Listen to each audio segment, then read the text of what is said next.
They always say that happiness keeps us sweet,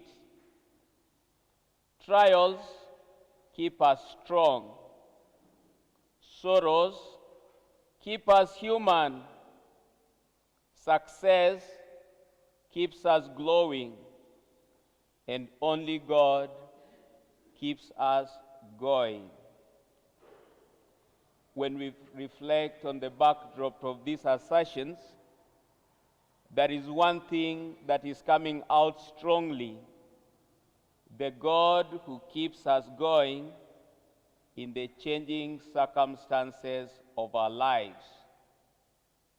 And that persecutions and trials are not inevitable in our lives, but they come in many ways, and we cannot run away from them. We must understand that our life is like an examination. Every examination takes us to another level. Every examination strengthens us. That's why now we are blessing candidates all over the country, because we are telling them, you cannot run away from this exam, but this exam will be good for you. The same is what God is telling us today.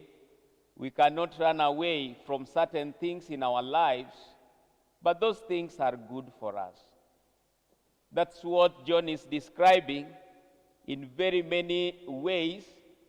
He's talking about the 7 plagues, but he's also talking about the glass that is mingled with fire.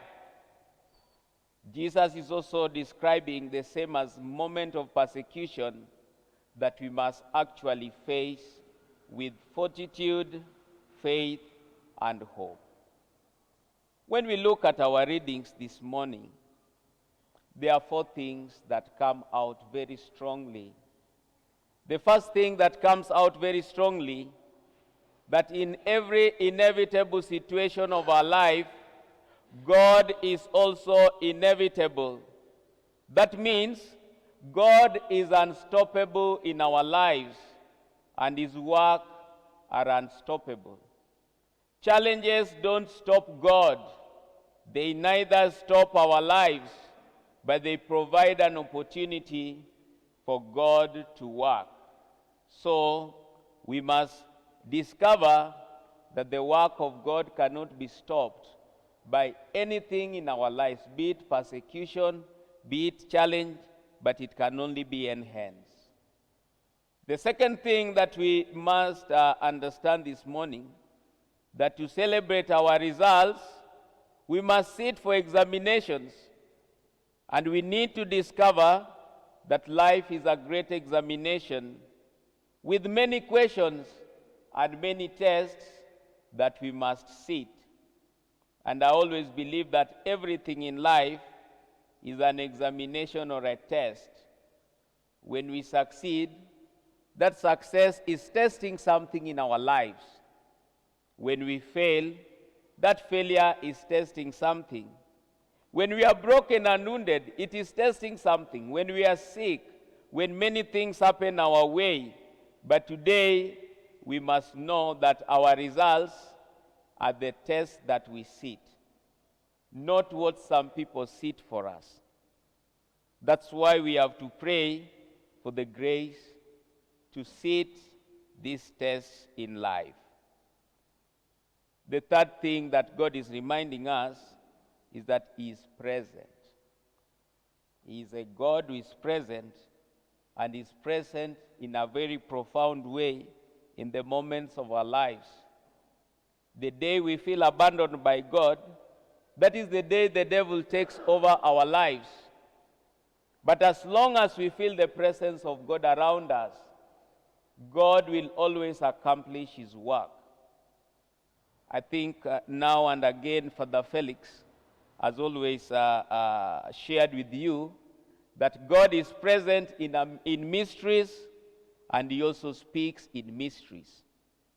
That's why in the wisdom of the church, every day is a mystery of the rosary. And when we talk about the mysteries of the rosary, we are talking about the mysteries of Jesus and also talking about the mysteries of ourselves.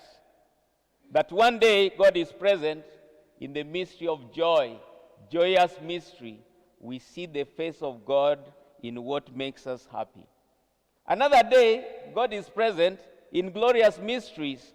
We see the glory of God in our successes. Could be we achieve things that we never thought we would achieve. Another day, God is present in the mysteries of light. We see light where there is darkness. But one thing I believe that is unique, that these other mysteries have no value if we don't have sorrowful mysteries. Because Jesus becomes Lord on the cross, and the sorrowful mysteries define Jesus as Lord, to remind each and every one of us that our moments of joy, our moments of graciousness, our moments of glory, and even moments of light have no meaning without moments of sorrow. We must embrace sorrow with faith, and we will overcome them. Finally, today God is calling upon each and every one of us to stand up and break the glass ceiling, the glass that John is seeing mingled with fire. And we are seeing those who have overcome that on the other side. In other words, we must pass through fire. We must pass through the fires of life. And how do we break the glass ceiling? Through the life of prayer. You know, prayer does not only make God answer our prayers, but most importantly, prayer brings God into our circumstances. And when God comes into our circumstances, He dwells. And when He dwells, then He acts. And when He acts, then He wins. We must always pray. And somebody said, pray as if everything in your life depends on God, because that is the truth. But after praying, work as if everything depends on you, because that is the truth. There is something I like in the gospel as I conclude. Jesus is not promising to speak for the apostles, but is promising to give them eloquence. And many times, Father Felix has always believed that availability to God is our ability. God cannot do things in our lives when we are very far from God. But God can do everything in our lives when we are nearer. And prayer makes us eloquent in the world that is full of challenges. Adoration of the Blessed Sacrament makes us eloquent in a life that is full of challenges.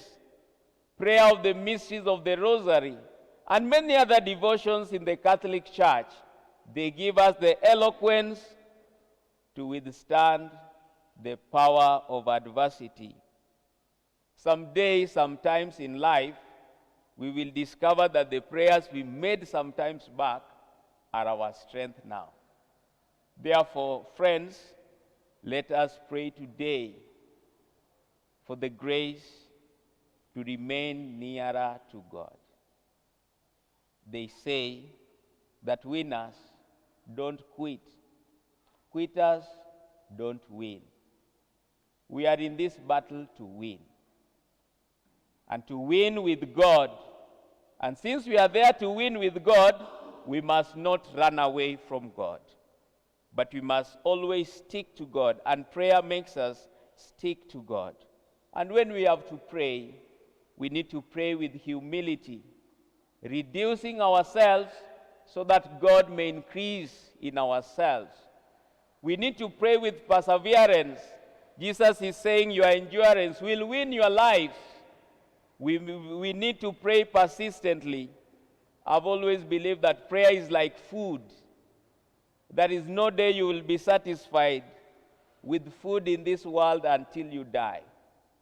Just as we focus on healthy eating, Just as we focus on healthy living, can we also focus on healthy prayers? And what is a healthy prayer? A prayer that is made in the Spirit, a prayer that is made with humility, a prayer that is made with faith, and a prayer that is made with perseverance. Our perseverance will win our lives. Let us not walk away from God because we have not seen the results of our prayers. But let us stick to God until we overcome, like this throng of people we see in the first reading. And like the apostles who have been promised by Jesus, I will be with you. Nothing will harm you. Nyaka wabed gi yie ni onge gima nyalo hinyowa ka wan e lwet Nyasaye. Seche duto ma wan e lwet Nyasaye, to wan e teko ma Nyasaye kod ngima ma Nyasaye. Mane momiyo Johana nyisowa e somo mokwongo, oganda ma joma oseloyo lweny, gikedo gi teko mar nyarombo ma gilocho, wan bende ngimawa nyaka wakedi gik mang'eny mabiro e ngimawa kaka penj gi teko mar nyarombo. Ngima en penj, to wanyalo mana kale gi teko mar nyarombo. Omiyo kawuono walemo gi duond somo mar Vanjili matakatifu, Nyasaye omiwa nema mar timo kinda. Gik ma Nyasaye ok gol e ngimawa, oweyogi mondo nyinge oyud duong', ok mondo wakethre. Whatever God does not take away from our lives, He leaves it so that His glory may be manifested. May the glory of God be manifested in our lives now and forever.